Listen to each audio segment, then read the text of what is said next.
bien toutes ces petites cabanes dont je vous parlais tout à l'heure, les anciens chantiers des ostréiculteurs. Alors toutes ces cabanes ont arrêté de travailler dans les années 1975, à quelque chose près.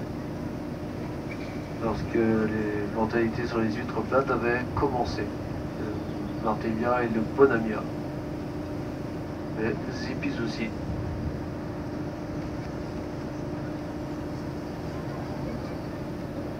Alors à l'avant, bien, les femmes travaillaient dans les cabanes pour décoller les naissins d'huîtres et les hommes partaient à la pêche. Et la pêche, eh bien, c'était à la voile. Parce que bien, si on revient longtemps en arrière, forcément il n'y avait pas les combinaisons qu'on a aujourd'hui, on n'avait pas les bottes qu'il y avait aujourd'hui, c'était seulement des sabots qui étaient plus ou moins étanches et les gens allaient comme ça à la marée. Et les hommes partaient à la pêche, souvent ici au Bonneau par exemple, avec l'ancien bateau du Bonneau, il y en avait plusieurs, et c'est le bateau noir et blanc qui se trouve sur l'avant gauche, qui est resté là pour montrer à tout le monde. C'est le Forban, avec ses deux mâts, sa coque noire, son liseré blanc. Il s'appelle le Notre-Dame de Becquerel. Donc les hommes allaient à la pêche, ils partaient plusieurs jours, souvent, et puis eh bien, les femmes pendant ce temps-là décollaient les dessins d'huîtres dans les cabanes. Et à côté de ça, il y avait à peu près une petite ferme avec 2 hectares de terrain, 2 ou 3 vaches, 2 ou 3 cochons, et tout le monde vivait comme ça.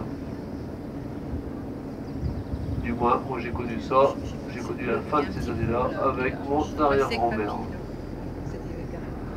Alors vous voyez ici à droite, il y a des panneaux qui retracent l'ostréiculture par le travers droit du bateau, et on va faire demi-tour maintenant au niveau de l'ancien pont du Bonneau devant nous, qui est plus que centenaire, qui a été construit sous des plans Eiffel.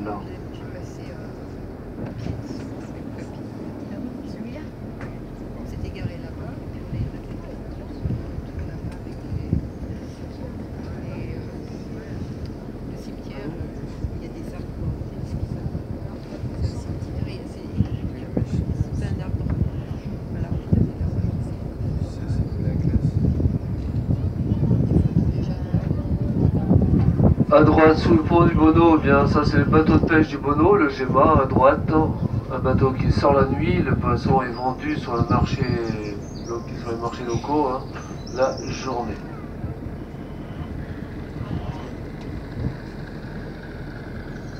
Et puis après, eh bien, le choix du poisson, eh bien, n'est pas forcément tout ça comme ça, ça dépend de la pêche. Mais par contre, c'est du poisson extrêmement frais.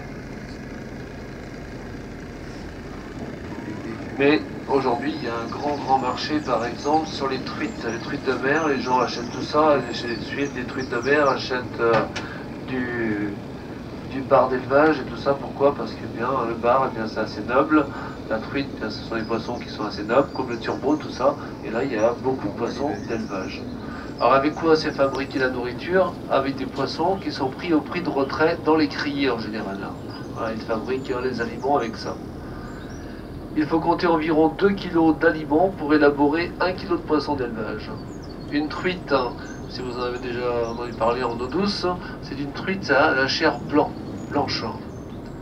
Mais si vous mettez une truite qui est passée progressivement de bassin d'eau douce, parce qu'elle naît en eau douce forcément, ça passe doucement dans les bassins, eau douce, eau de mer, pour fabriquer à l'arrivée une truite d'eau de mer. Mais le passage se fait seulement à l'état d'alevin. Sinon, ça ne marche pas. Il faut les habituer toutes petites.